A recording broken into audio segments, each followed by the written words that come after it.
On this episode of the Crowdfunding Nerds, we review the Ministry of Defense, strategy, operations, and tactics. We also discuss the importance of optimizing your game for the first round. Let's get into it. Hey folks, this episode is brought to you by Hero Time Manufacturing. That is Hero Time, the numeral1.com. Hirsch has been a regular on our podcast. We highly recommend his services. He is a man of integrity. Hero Time, they can make anything. They've got competitive pricing and they even do game prototypes. So make sure to check out Hero Time, numeral1.com. A link is in the show notes. And if you use the code Crowdfunding Nerds 101, you can get a 3% discount on your production through them. Let's get back into the episode. Game begin. Let's go. Go back to the shadow. You shall not fail. Crowdfunding Nerds. Amazing. Hey everybody, welcome to another awesome episode of Crowdfunding Nerds. I'm your host, Andrew Lowen, and I am joined as almost always by Sean. Today we're going to talk about strategy, tactics, and operation. In actually more accurately, strategy versus tactics versus operation.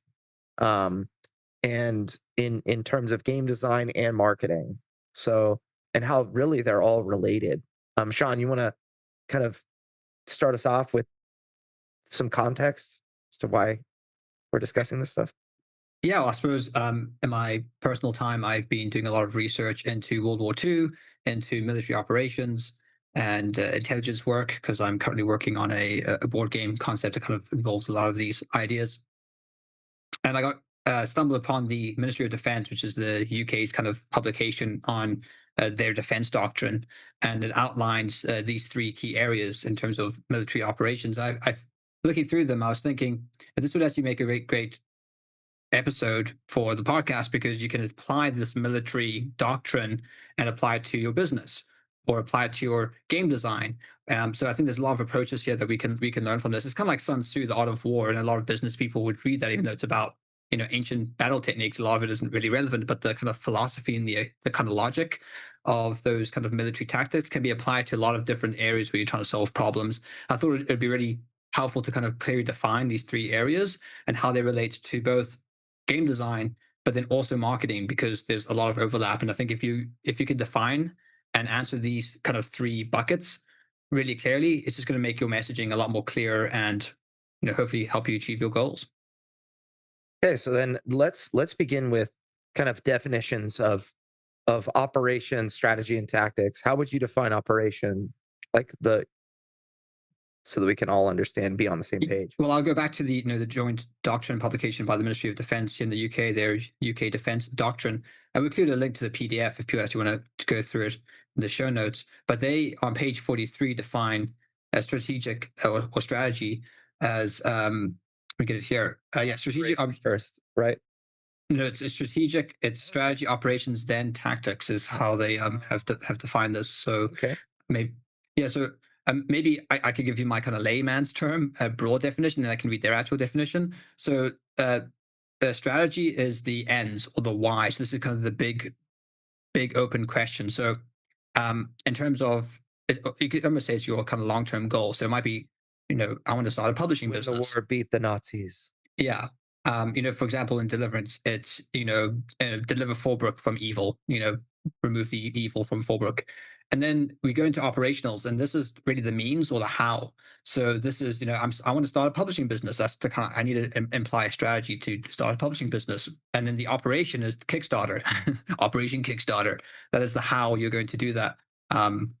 And then the tactics is the method of, the way you're going to do that. Well, I'm going to get a graphic designer to design the page, and that's going to be one tactic. I'm going to get a pre-launch marketing campaign with meta ads or whatever, and those all have their own sort of tactics and how to optimize that to achieve those specific goals in order to fulfill that operation, which then fulfills your strategy.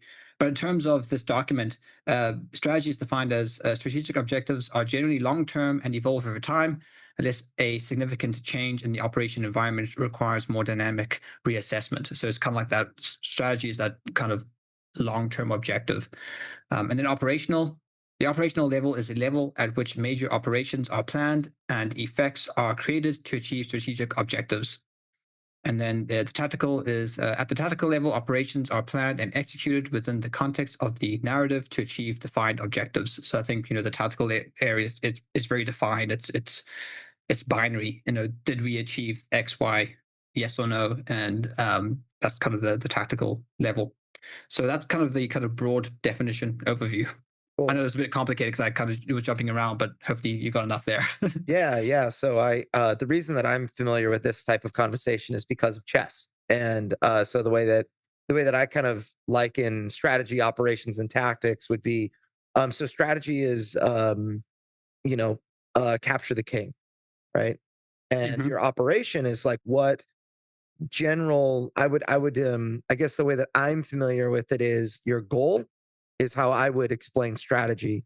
Then the Hmm. operation is I actually use the word strategy to explain operations. So strategy versus tactics is how I kind of it makes sense in my head, and I know that I'm mixing words, but so I'll just say the operation is the overall The um bridge.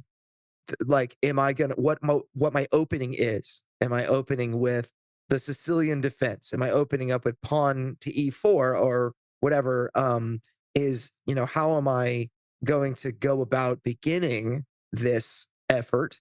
And then tactics are like, you know, my pawn is vulnerable. I'm going to defend him with someone next to him so that he stops being vulnerable, another pawn.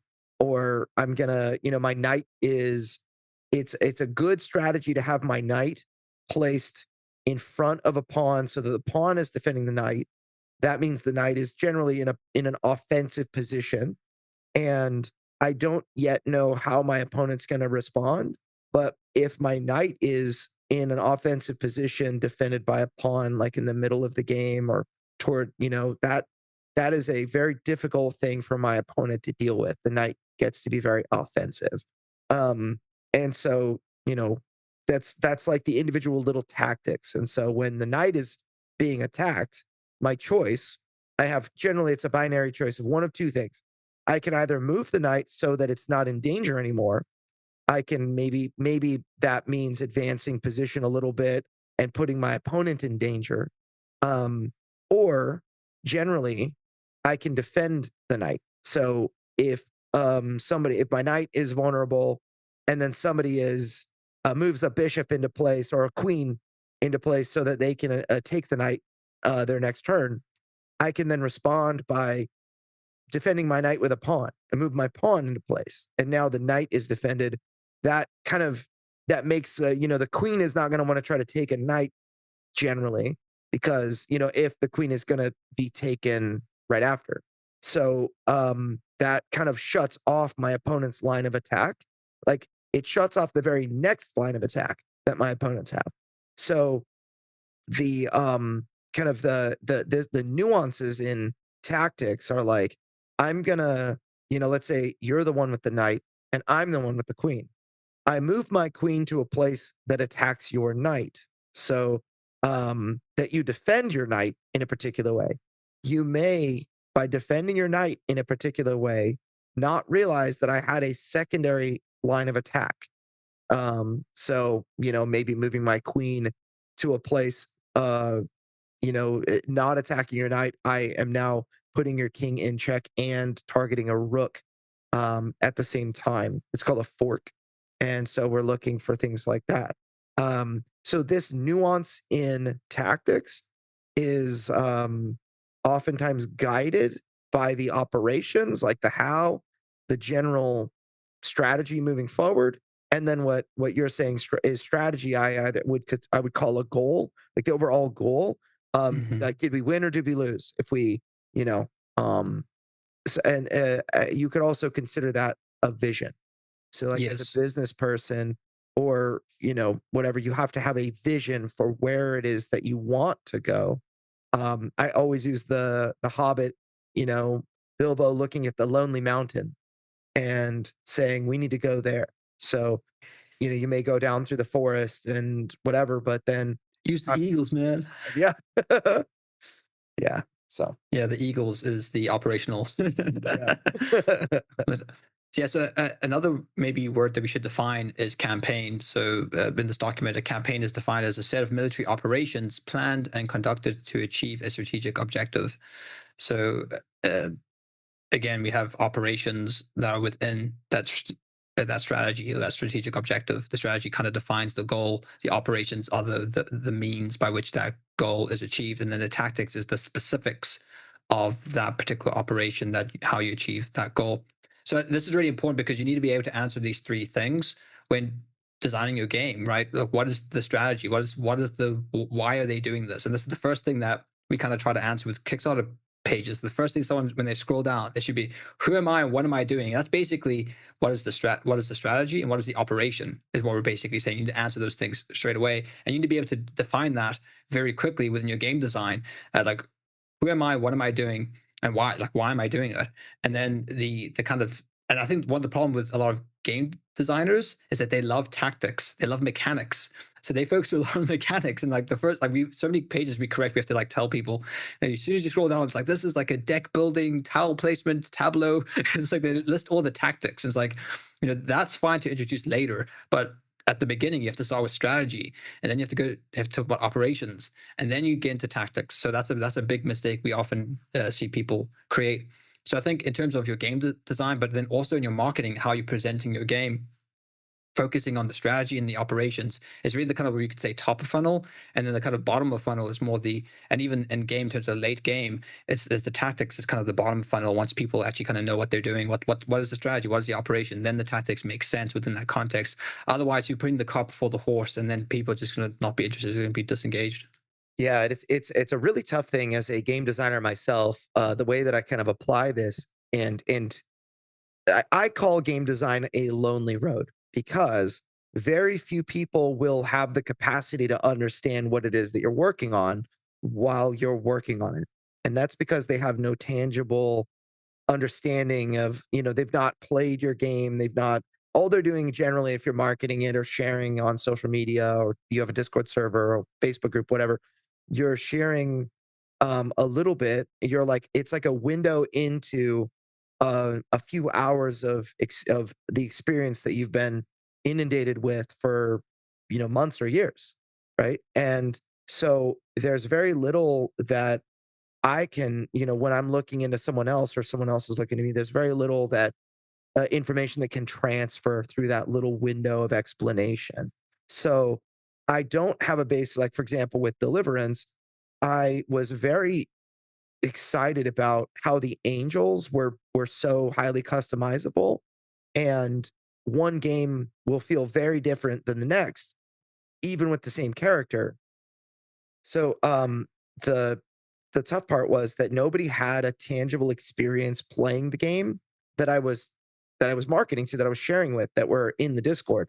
They were just excited that there's a game coming out that is a cooperative game where you play angels, and it's this like Christian fiction experience, and they were excited about that, but they don't really understand how, like, even a character works. I show them the card and I show them, like, but they don't have reference for, like, is 5 damage good, or what is that do? Is that special or is that normal? And so when I'm telling them, like, yeah, you could swap positions when you use this ability if you have that particular card, it's like, I don't know why that's good. So Mm-hmm. it's very difficult as somebody that is designing a game. You've got all this knowledge in your head as to why that's good, why this game is, using the cardinal sin of explaining your game as infinitely replayable, or revolutionary. Like, never do that. Um, the the frustration is that there's all this depth there that people just can't relate to yet, which is completely solved after you finish the Kickstarter, you print the product, deliver it to people, then they can understand, because they're actually dealing with it, and they're like, oh my goodness, all this little, and it is so refreshing to finally be able to relate to other people, or to have other people relate to you and what you already know, and just see them discover things that you made.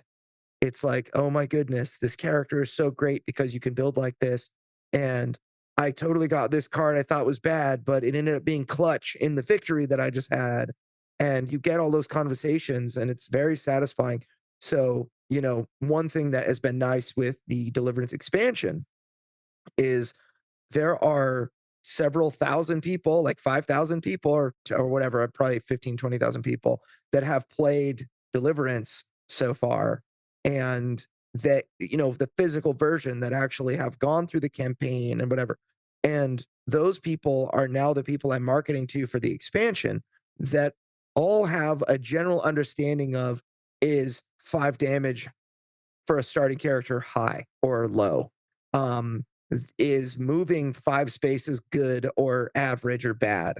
Um, and they all have that understanding, so that when they look at a new character that's like, this character, has axes that you can throw and pick up on the battlefield, they're like, wow, that's really cool. I look forward to playing that. And so in the expansion, everyone, when I would reveal an angel, they'd be like, wow, this is my new main character. I can't wait to try this one. And then I'd reveal another one. They're like, no, that's my new main character now. And they're like, I can't decide anymore. And they get really excited and they want to know much more specific, like, what builds does this character have? Is this character like a tank? Is this character a high damage dealer, like a glass cannon? Can I build it? How can I do this or that? And so they have a lot more ability to kind of understand. So it's like, kind of pulling back to the strategy, operations, and tactics. It's like, if you're Magnus Carlsen, the world's best chess player right now, or I mean, there are others, but if you're Magnus Carlsen and you're trying to explain how to be good at chess to like a 5-year-old, you're not going to be able to get into nuances.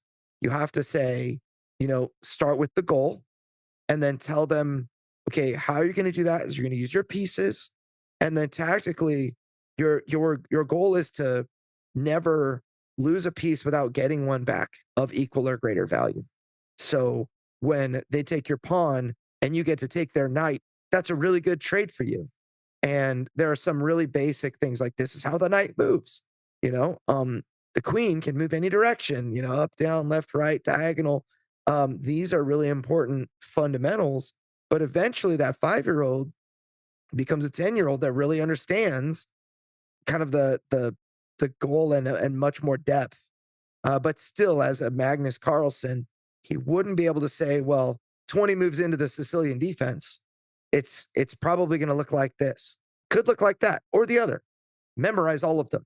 It's like, I don't think we're there yet, So there's still levels that you need to recognize as a game designer. You are the Magnus Carlsen. You are the number one player of your game.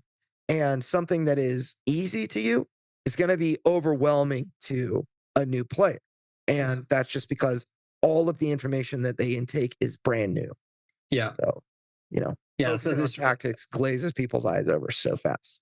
I think that's why it's important to have kind of systems within your game where you reveal gradually through rounds or something the more complex elements of your game. So I know Deliverance, you have a leveling up system, right? So you don't just start the game with all these talents, all this armor. You kind of started with a very basic set that you kind of build into as you progress through the game. And that's a great design. But yeah, it reminds me when I first met my now wife, my girlfriend at the time, and back in the day, I used to record my arena tournaments on my arena games on World of Warcraft. And I remember showing her like one of the recording that I had on my computer. She was like, "Oh, what games do you play?" I was like, "I'll show you this." So I was hoping to impress her, and I was like, "I'll show you her." And then like at one point, it's like really high ranked arena game. I shot him out the Death Coil, which is like a if people who play WoW know what that is. And it was like, if you show that to like a WoW player, they'd be like, "Whoa!" I looked at her, it's like a blank stare on her face. She had no idea what was going on, and I was like so deflated. I was trying to impress her. It's like, oh, you get so nerdy that you even like. It just kind of falls on flat ears. It's like I'd be like a comic book collector, bring out a comic. Look at this comic book. It's like, I don't know, it looks like a comic book, but unless it shows rare. Superman issue number 1. Yeah. It's like, okay, I just don't know what I'm looking at. So that's what it made me think of. Hey, Crowdfunding Nerds, if you're looking for an awesome fulfillment partner for US shipping, you should really consider Bridge Distribution and Fulfillment. I personally use them. I've used them for multiple projects. They do such a great job. They also can fulfill Amazon orders and get you prepped for Amazon and their warehousing team. I have been so happy using Bridge Distribution. I'm really proud that they're sponsoring us. If you reach out, bridgedist.com, that's bridgedist.com, let them know we sent you. All right, now back to the show. Yeah, it's funny because I, even with my wife, we worked on a lot of deliverance together over time, but she was kind of in a way my sanity test for the crazy ideas I had and wanted to try. Like early on, she was my first internal play tester, and we would go back and forth all the time. And I would just, a lot of the time when I would share with her, we would actually play the game, then she would have understanding and we'd have really productive conversations. But when I would tell her about a thing I'm working on, her responses oftentimes were, just would come across as very ill-informed, and they would sometimes frustrate me because I'm like, well, there are these 10 different things that you don't know that actually would uh, cause the change you're suggesting to really ruin a lot of the game or the depth or whatever. And that's because even though my wife had played Deliverance, let's just say like 10 times, she had played Deliverance all through like the first iteration, and then I'm like, okay, now I need to do a big overhaul on like the core system because I see where we fell short. And this is way back in the day, like between 2016 and 2018. I'm like, you know we need to do this big overhaul, and then I start talking about the overhaul and why it needs to be overhauled. She's like, okay, yeah, I understand, and she thinks she understands. And then we share, like back and forth about like after I finish the overhaul, the the gap in knowledge is so much that she may still think she understands, but there's so much that I've done. It's almost like, in running, if you run a marathon and you're running the first, 2 miles with someone, then they stop to use the restroom, but you keep running and you're a mile ahead. It's like you Mhm. can't even they can't even hear you. Sometimes they can't see you. So it's like, how can you have a conversation like that when you're so far apart? So I found that it was very difficult to bring people along in my design journey, so that they would have understanding at the same level that I did. And so you, as a business owner, publisher, game designer, those are your fans, and they will not have understanding of what it is that you're doing. Even if you think you're bringing them along, what you're doing is you're running a mile and then giving them a picture of you at the end of the mile, and you're like, see, look at how much sweat I have, look at, whatever, I don't know, look at the location where I'm at. And they're like, okay, I see some stuff, but it's not really enough. Like, I can't, it's hard to string together, you know if you're running a marathon, you've got 26 miles, 26 pictures. It's hard to have the experience of running a marathon from looking at 26 pictures, you know? But Yeah. you can maybe see some some depth in like the emotion on your face and how you're all happy, and then how you're just your soul has left your body almost by the end of the marathon. Maybe you can see some stuff and transfer some emotion and whatnot, but it's a very difficult thing to do in game design. And so my suggestion is to not try to do that. You know, don't try to have people feel the full thing. And also recognize maybe how much you're doing that you're not talking about to your people. I think that's one major problem. And I guess I can stop there and hear your feedback, but something I think we could get into as well. Yeah, I think in terms of understanding the strategy, operations, and tactics in game design, it's really important that that's clearly defined when optimizing the first, I'd say the first turn the player takes, because if a player doesn't have a great experience in the first turn, they're probably not going to do the second turn, right? And if you're like, but the game gets really good 3 turns in, it's like, well, they might not get to 3 turns in, and if your game only gets good later, like you hear this with MMOs all the time, it's like, oh, the game gets good when you're like max level and got, oh yeah, well, that's a sign of a bad game. If you've got to invest all this time to get to the good stuff. It should be great out the gate. You should be enjoyable out the gate, and it should only get better as you progress. Not, oh yeah, it's bad now, but it gets better later. It's like so I think that's something that you have to think about in terms of really optimizing those first. I say the first two turns, but really the first turn. Make sure that is something that people can easily understand. Be like, I get it. This is great. I'm looking forward to progressing and getting into that gameplay loop and the reward loop that we've talked about in the past. That I think that's kind of where it starts. It has to first, you have to really optimize that first turn. Yeah. In fact, there are a couple of actually there's a conversation that I had with a friend yesterday about this where we were talking about Firefly, the board game, and which he's a really big fan of Firefly, the board game. So he said that we play with hacks. I'm like, what do you mean you play with hacks? Because I've never really played Firefly, the board game. I've seen the series, I've seen Serenity, I kind of know about it and everything. But so we were talking about how the game works. And he said that for the first like hour and a half that you play this game, it's pretty big, pretty long game. I'm sure people can play it faster, but he said this was his experience that he was relating to me. Said for the first hour and a half that you play Firefly, you're flying around space recruiting crew. So the way that we work, the way that we play games or Firefly is to kind of cut down on the time and increase the action is we start with a crew. Mm. And that is, it's really like, from what it sounded like, is like a 2-phase game where you like, build a crew, gather ship, complete missions or whatever, or, kind of strengthen your ship. And you can't really do anything cool unless you have a crew. And it's like, you should have probably, if they were to think about this from a gameplay experience perspective, maybe they wanted a big, long 6-hour game or whatever, but you could have shortened your game by like an hour if you just gave somebody like 2 starting crew members, or if you made it easier to recruit your crew, like initial crew. If you had like robots that had very, very simple actions, it's like, that crew members do better. But it's Firefly, so it's kind of limited by theme in a lot of ways. But another example would be Terraforming Mars, maybe that you have a little more experience with, where the Prelude expansion to Terraforming Mars is a little like $10 expansion pack that I consider essential if you want to enjoy Terraforming Mars.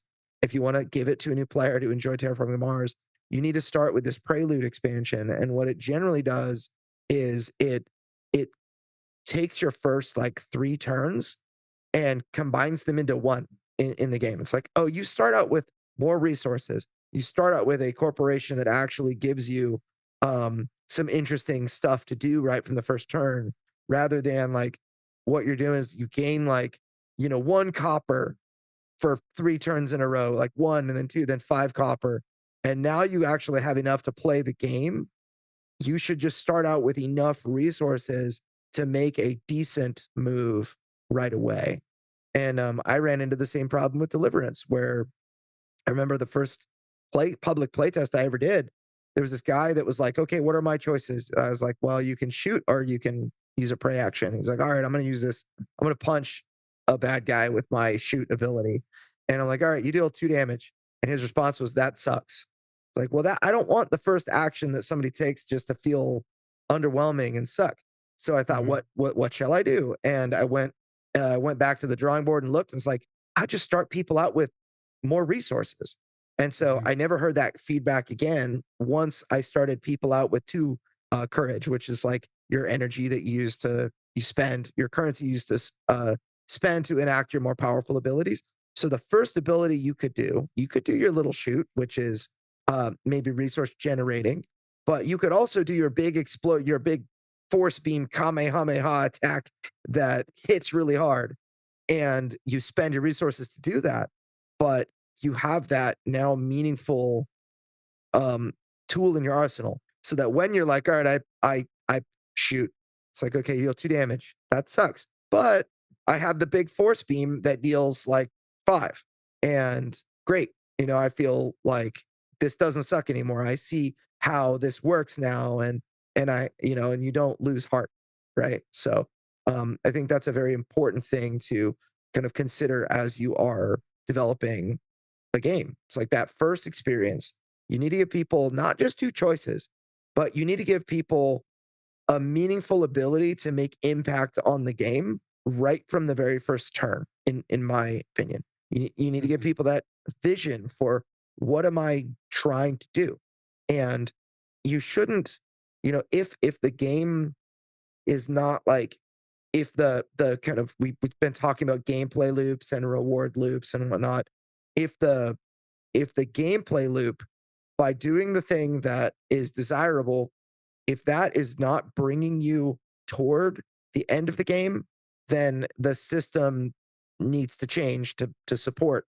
By doing what is desirable, you need to have players need to bring about the end of the game, right? So you need to And then I understand think why. you kind of run into the issue where, you know, that kind of slower introduction it could be boring for someone who's very experienced. Going back to the Firefly example, the gathering of the crew, you might want to just jump straight to the action part if you've played the game a couple of times, but that might be overwhelming, if you've the first time playing. So the kind of building up the crew kind of shows you the map, introduces different items and kind of gradually brings you in. So this is where I think designing your game with different difficulty levels, where maybe you just have the standard level and yeah, you gather the crew, and then the other levels, like, well, you skip some of that early bit, but it's harder. So that might be a way where you can kind of satisfy both people who've maybe the first time they ever play it, because I think you do need to have an element where the game for new players is very simple because there's a lot of information that they take in. And then as they become more experienced with the game, you give them options to be able to start with something more complex. Deliverance does this with, you can have different difficulty levels where you start with the enemies being much stronger, but you also in return start with, different talents or ability, extra abilities or armor. So you kind of scale with the difficulty. And that's for players who don't want to go through the slow grind of being kind of weak at the beginning. And then I just want to start the game strong and I want the enemies to be strong. Let's just go.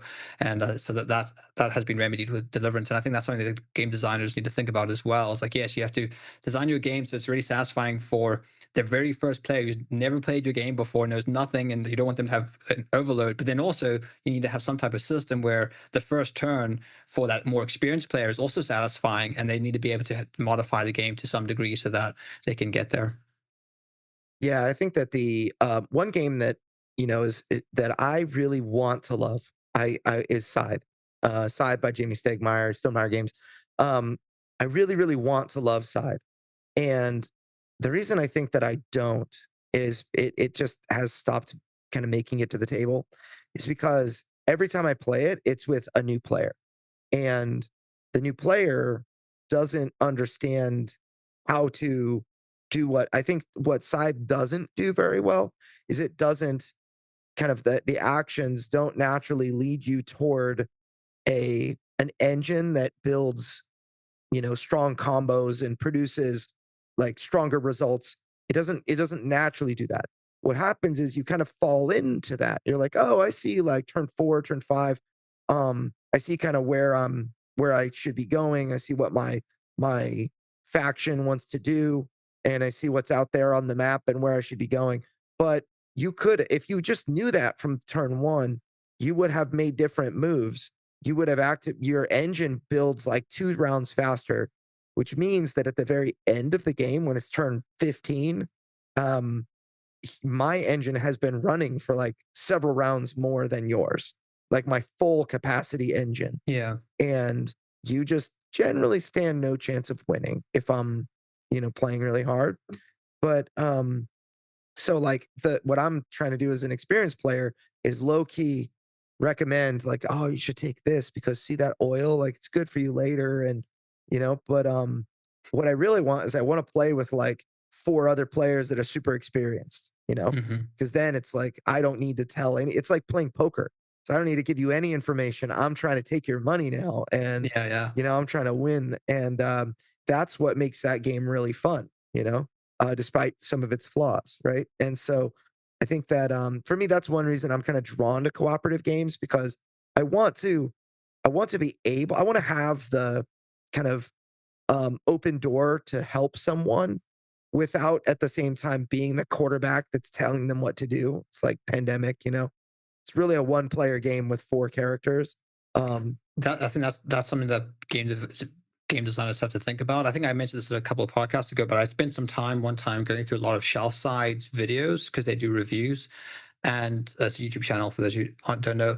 And they've got timestamps on it, but they always do pros and cons. And I just for all their videos, pretty much all their reviews, I just looked at the cons of all these different games, and I was like, hey, what's the common thing is a con from these very experienced, tabletop gamers?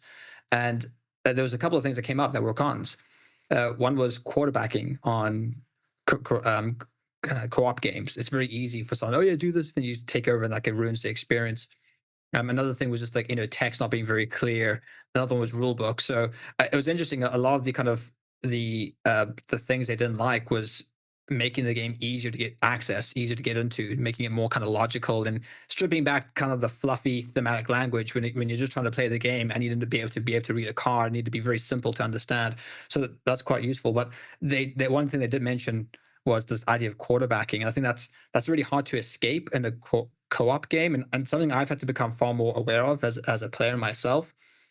Not to like tell people how to play, because you kind of want to, like, you're making the wrong decision, it's going to impact my turn, don't do that. It's like, you got to be quiet, because it's more important that the other person has fun, and even if they make a mistake, I think it's better that they make that mistake and learn, rather than me kind of like tapping them on the shoulder, but by the way, actually this is how you play the game. It's like, nobody wants to be that person like playing a game and you kind of feel pressured by some other player who's telling you how to play. It's not exactly fun.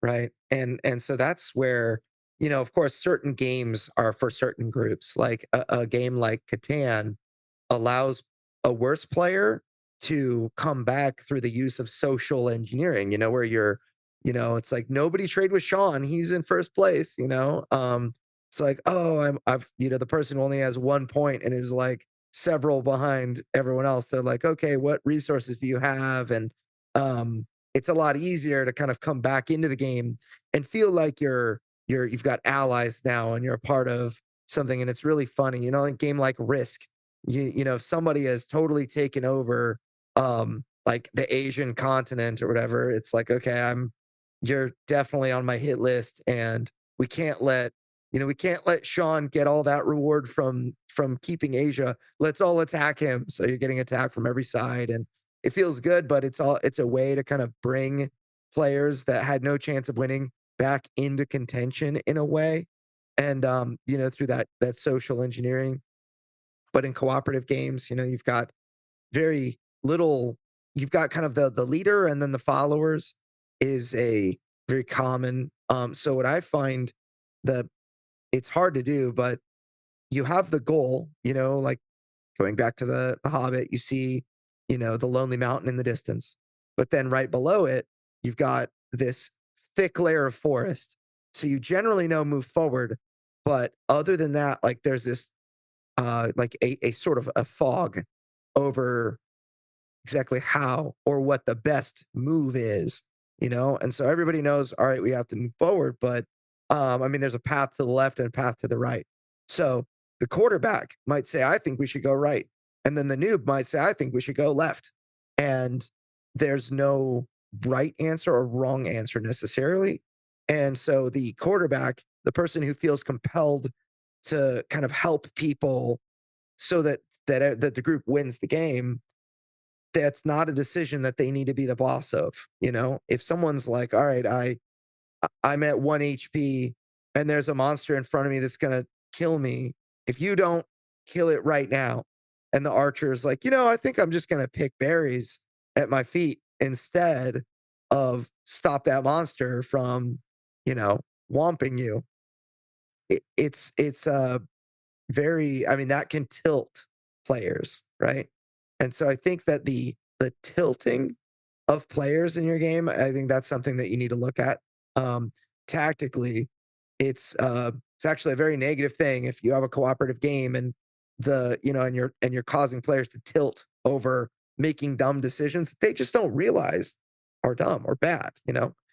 Your game needs to do a better job of incentivizing the player that sees flowers at their feet to actually shoot, and last hit that monster. If they get rewards from last hitting the monster, then picking the flower they can do later. But the monster is like, well, that's like more important, not just because my friend's gonna get hit in the head with a giant club, but it's that I'm going to get rewards for defeating that monster, and then I'll get the flowers later, you know? So coming back to the strategy, operations, and tactics, we've looked at how it impacts game design. Let's change gear and focus on how it impacts your marketing. So I suppose the strategy is, what is the goal or the purpose of your publishing business? Why do you want to bring this game to market? And we've talked about this before on the podcast. Is it because you just want to bring something cool into the world and this is going to be your only title? Is this a plan in a multi-title series, or is it just to add to your existing catalog of games? So that's going to change, and that's going to impact your operation, or what you use or what you do. So you might decide to skip Kickstarter entirely and just go straight to e-commerce, or you might decide to sell your game to a publisher. So understanding that strategy is going to change the operation. Since we mostly deal with people who want to bring their games to Kickstarter and self-publish, or so we often focus on that element. But there are other sort of operations, so to speak, in which you can go. Obviously, then the operation is going to be Kickstarter itself or GameFound. It is your crowdfunding event, and so that's a meaningful choice. Which operation you're going to choose? You're going to go down the Kickstarter path or the GameFound path? You need to be able to weigh up the advantages and disadvantages of each platform, which one makes sense for you. And real quick, I want to take a pit stop here, because I've been seeing more publishers kind of try to do both. They walk the line. They're like, I'm going to so my the overarching strategy vision, like the what and why, is like, I want to make a publishing business that is successful with these particular IPs. This is a vision I've had. I really want to help the world experience this. And then they're like, I'm gonna print, like, I'm so committed to this that I'm gonna print 3,000 units of my game and get it there, so that when I run a Kickstarter, I'm gonna be able to say this product delivers in 2 months, or 6 months, or whatever. But the problem is, like, you're blending like a traditional e-commerce where you purchase product and then sell it, with Kickstarter, which is like more meant to, or GameFound or whatever, that's more meant to like have a malleable, like the people backing something aren't just buying something like they would at a store. They're actually investing into something and investing into a journey. They assume the product is malleable and change, they can influence it and impact that, and that you're going to reveal things that and discover things that may make the game better during this whole process. And I think that I actually really hate when companies do this, where they have a product and they've got 1,500 to 5,000 units of a product sitting in a warehouse or in their garage, and then they're like, well, now I need to run a Kickstarter. It's like, no, you just blended like e-commerce with Kickstarter, and so you're trying to, like, you have two operations. The how is they don't really work like that. Like, what if your Kickstarter doesn't perform well?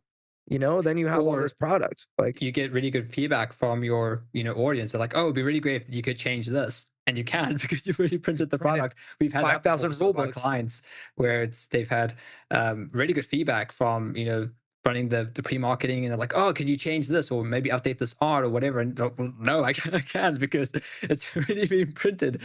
So that can also be the disadvantage of that. Now, I suppose the other advantage is that you can have a faster turnover, but I think people prefer the ability to tweak the game or be able to have influence over the game rather than getting the game quickly. yeah, I find that this is much more common with solo first time publishers than experienced publishers. And it's because you can do this once. This is another problem with sustainability. You can't do this for every single project you ever make. You can work on one project for 10 years and it can be this big epic thing or whatever. That Deliverance, it took me 7 years to actually start from start design to finishing it and delivering it. You cannot. So I could not sustain a business if I made one product and delivered one product every 7 years, right? Mm-hmm. So it's not sustainable, and you can't. Yeah, I just think it's kind of, you're failing before you start, and that's honestly a lot of companies. A lot of companies that fail early, they fail because they tried to do it a different way that was unorthodox, but they in essence throw money at it and think that that's going to solve the problem. That is such a big problem. In the reasoning and rationale of a client that's they're like, oh yeah, I'm gonna do this, and I've got the money, I'm printing the units. It's like, yeah, but your audience isn't with you yet. Like you need to have your audience like on board with this. Like your fans need to be on board with this. And if you have no fans, there's no one on board. So it's a big problem. I'll also say, like in regard to marketing, I want to mention the like bringing your fans along and getting people on board and whatnot, super duper important. You need to have a plan for how you communicate why your game is awesome to your fans. And when eventually they play it, they also need to see and experience and say, wow, this game is great, and talk about it. Um, you know, a little bit of marketing investment into a really great game can light the world on fire and make everybody super excited about your product. Whereas a game that is missing that core audience being excited about it, or people playing it and seeing what's special, that I think is you can put a lot of money into a product and it will just never get off the ground. It'll never survive on its own. And that's one thing I think that a lot of people undervalue is just the work that it takes to get a product to, that to a place where it really excites the people that play it, where they're like, I would buy this right now and tell everybody about it. And so that's, like for Deliverance, I had a little bit of a harsh position where I'm like, if I can't build 1,000 people that are excited about this product, if I can't find 1,000 people to join my email list, then I don't think people want this, and that's I think not you can have your own version of what you decide is your test, your litmus test for, do people want this? But I think you have to really figure out if people want this. And you start out with, I want this. I wanted a game. That's what for Deliverance, I wanted a game that would give me all of the things that Deliverance gave me. But I wonder how many other people feel that way.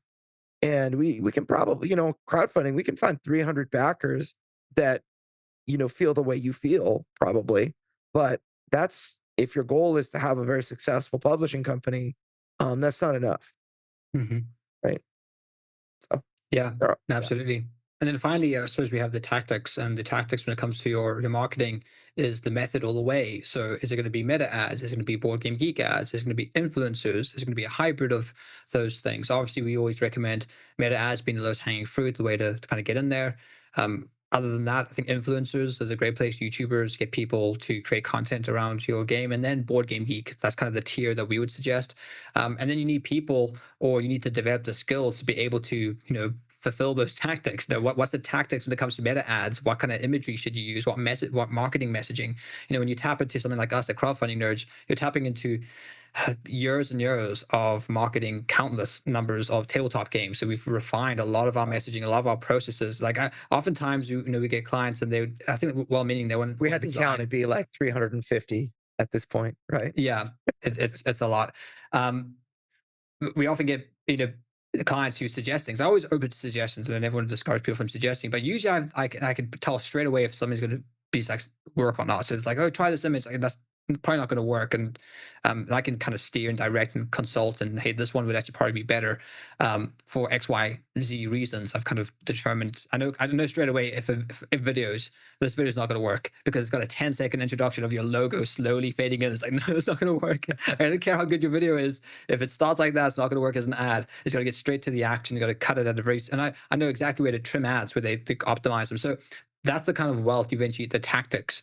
After doing this so many times, this isn't your first rodeo. You kind of know what works well and what people generally respond well to, and you can apply that. So tapping into ourselves, whether you're listening to the podcast or you're jumping in our Crowdfunding Nerds Academy, or even hiring us to kind of help you develop that, is going to be super key to really get those areas right. And that's going to obviously be like gasoline on a fire. And if you've got a good product, a good game, then good marketing on top of that, it kind of sings itself. Not often I find that for products that do really well, we don't really have to market them too aggressively. You just kind of put them. It's like a boat. You kind of just steer it, and then it just kind of blows itself Yep. with the wind. If you got a well designed boat, then it's gonna float, and it's gonna sail the seas. Well, so if it's a kind of dinghy, that raft strapped together with duct tape, I can kind of push it out there, and I'm probably gonna have to get behind and start swimming, and it's gonna be a lot harder to kind of get it out to sea. Bail water out of it constantly. Yeah, one thing I'll mention in strategy and tactics, strategy, operation, and tactics with chess, there you cannot make a strategic. So the vision level, the what and why, what, as long as somebody tells it to you, capture your opponent's king, right? The whole checkmate, explanation, that you can't blunder, right? You can't be like, oh, I thought it was the queen, and figure out you're wrong in the middle of the game. That's You're not going to do that generally with just anyone explaining to you, right? And but where you can make a blunder is most common in the tactical level, when you move an individual piece into the wrong spot.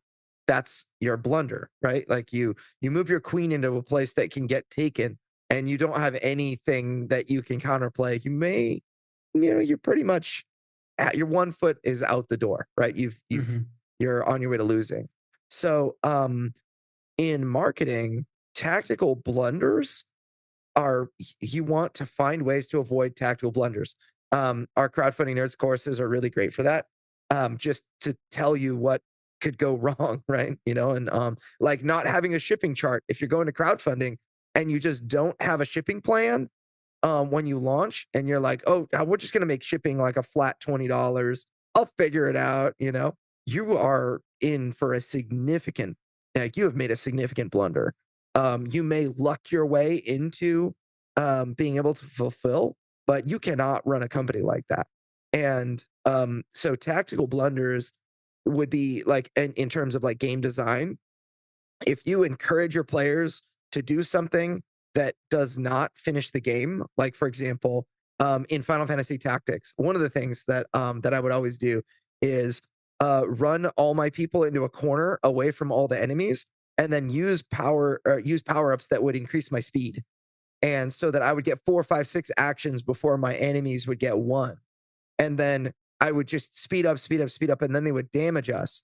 And then I would heal, and then use the 5 remaining actions to do more speed. So then I get 10 actions, 20 actions, and then everything I switch to developing power. So I heal once and then gain 19 times power 19 times. So that eventually I can just one shot every single enemy.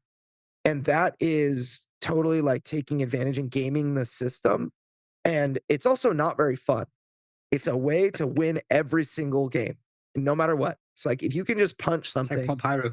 Yeah, exactly. Exactly. If you can just one shot everything, then you can avoid the strategy of the entire game.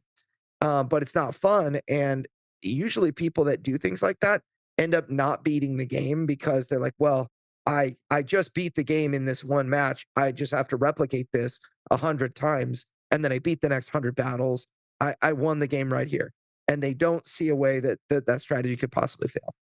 The tactical blunder that you can make in design is to have an infinite combo that you didn't see, right? But in marketing, tactical blunders are a little bit different, where at the very last minute, you need to be prepared, right? If you're going to crowdfunding or you're selling on e-commerce or whatever, you need to be prepared. Your fundamentals need to be like done. You need to have your manufacturing quote and your shipping quote. You need to explain your game and what makes it awesome and all of that, right? But then at the very last minute, I see people making tactical blunders where they're like, I could spend $1,000 on this thing I've never heard of, because they said they can get me 100,000 emails, or they said that they'll get exposed. I'll get exposed on their website, which has like 1 million people a month, and they'll write an article. Like, well, it just seems like you may receive, it's a blunder. It is just always it's a blunder. You may look into something that is positive, but in all likelihood, you have wasted $1,000 that you could have just spent in a better way. Spend it in Facebook ads, spend it on Board Game Geek. Spend it in places that you know. Being an influencer, make positive content of your game. Yeah. So, I mean, it's definitely something you when you have a marketing plan, you want to, when you do something, you want to have planned to do it. You want to have done it on purpose, and you don't want to just suddenly take advantage of an opportunity that came your way, because people know, like, you're going to Kickstarter, you're going to spend money on stuff, and now's the chance that I can take a piece of it. And so you've got all these bottom feeders that are going to come solicit you. And so if you don't know what you're kind of looking for, in the tactics of marketing, you can blunder. You can waste a lot of money. So don't do that. Don't waste money. Then do it. It's a great thing to end on. Good discussion, rousing discussion for me. So let's just have Robot Richard take us on out into Normalville. Well, that's all the time we have for this week's episode of Crowdfunding Nerds.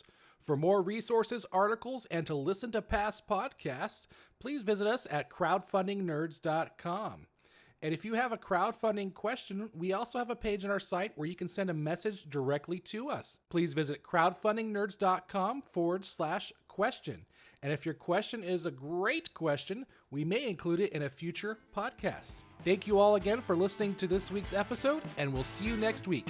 Stay nerdy.